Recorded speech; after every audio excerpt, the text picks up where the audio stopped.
And we're back on RNN News. Today we will be discussing our upcoming election, our most significant election yet. Yes, it is the first time in history we have two parties, the Federalists and Democratic Republicans, going against each other for a chance at the presidency. Yes, some may even call this a revolutionary election. On the Democratic Republican side, we have renowned Thomas Jefferson, the father of our very own Declaration of Independence. This man is prestigious and classy, born in our very own Virginia, yet he has a sense of compassion and sympathy for all the classes of our nations, even the farmers, laborers, artisans, and small shopkeepers. This man always has the equality and rights of people in mind, and ensures that the leading branch of the economy, agriculture, should be one of the most important. And on the other side, representing the Federalists, we have a familiar face running for the president, Mr. John Adams. Now, there's a lot to be said about Mr. John Adams. For one, he isn't even liked by his own party.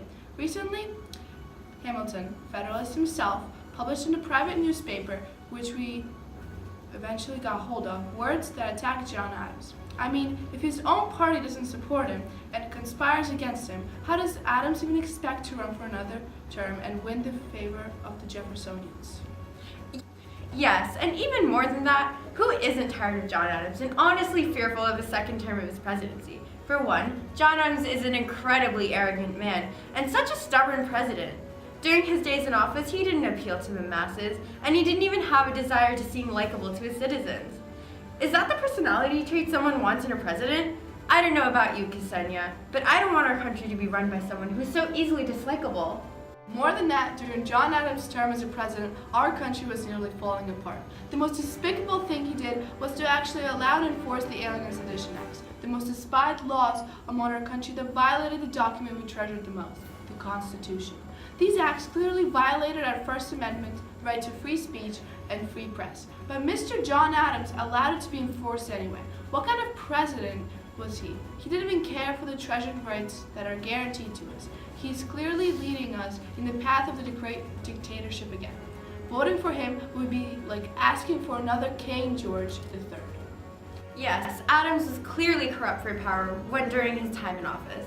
For one, he tried to decrease the powers of the Jeffersonians through the Alien Acts, which made it harder for European immigrants to become citizens by increasing the residential requirements from 5 to 14 years.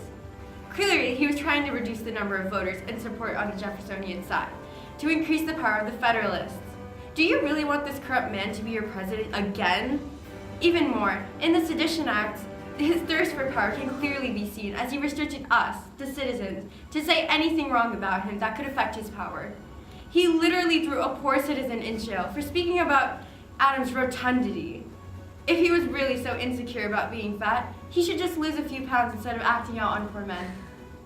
Exactly, and if you think that was bad about his presidency, just wait, because there's more. John Adams completely wasted all of our money on giving away bribes to Barbary pirates. Yes, you heard that right. At all this time when citizens were singing millions for defense but not 1 cent for tribute, Mr. John Adams was actually giving tribute to the Barbary pirates. He ultimately betrayed our nation and ruined our national honor by succumbing to these pirates. Even after Thomas Jefferson urged Congress and him to declare war on these pirates, he failed to take any action. He just gave it into them, and now 1/4 of our national debt can be credited to these pirates' bribes. Thanks, John. John Adams as a president is equivalent to the Black Death because of all the harm that he's caused. Why would a president prepare for a war that he's not even going to take part in? John Adams' war preparations for the war with France swelled the public debt greatly and prepped our army with so much training, and then he finally makes a decision not to go to war.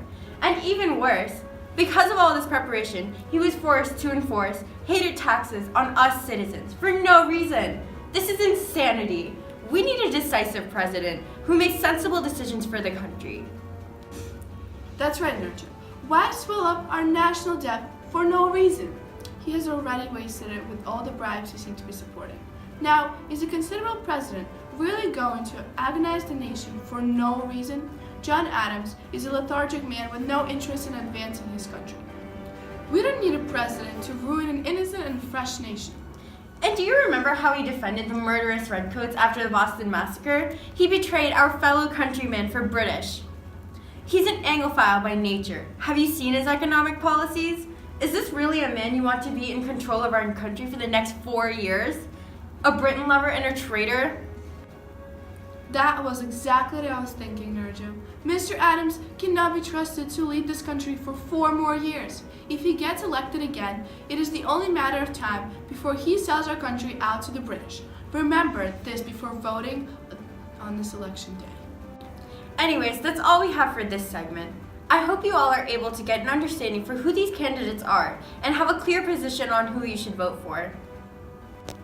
That's right. Now, we've just told you all the facts, so it's up to you to decide. Are you going to vote for a corrupt and stubborn monster who violated our precious God-given rights in the Constitution, or are you going to vote for a man who actually cares for equality and the good of all to run our nation? We hope you make the correct decision on who will be the future leader of our nation in the polls. An aristocratic monster or a man who cares for us common folk? Keep watching for our next segment featuring citizens who have been personally attacked by the Sedition Acts.